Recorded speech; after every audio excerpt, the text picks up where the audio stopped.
दिहल निशानी।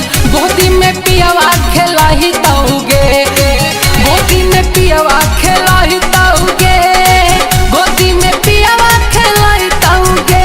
तो ससुर में बबुआ देखी के भता रहा बेटा कहके बोलहे तौगे। तो ससुर में बबुआ देखी के मरा रहा बेटा बेटा बोलहे तौगे।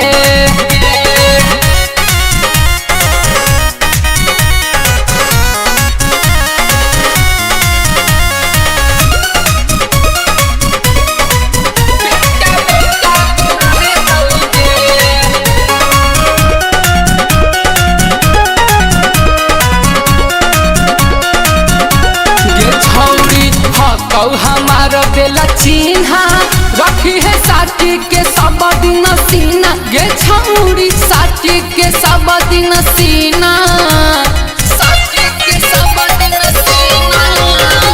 हाँ कहू हमारा बेला चिन्हा रखी है सब दिन साथी के सीना। गे छौरी सब दिन साथी के सीना। ससुर में फोन करवहु गे छौरी नदी हपा मिलेला आई है गे छौरी हमारे दिहल निशानी।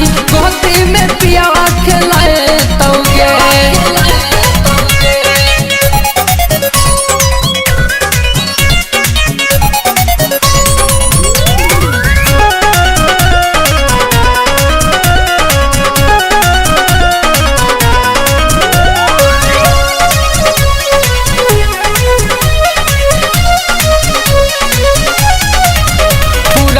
दे मनवा के सारा धा उड़ा दे बहु जवानी के गरदा। गे छौरी तोर जवानी के गरदा,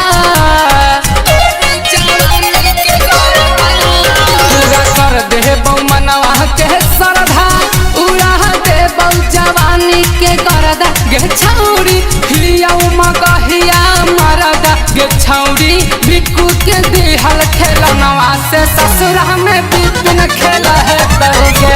गे छौरी हमारे दिहल निशानी से ससुरा में पियावा खेलाही तौगे।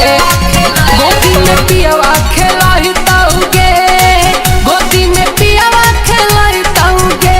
तो ससुर में बबुआ देखी के भता रहा बेटा कहके बोलहे तौगे।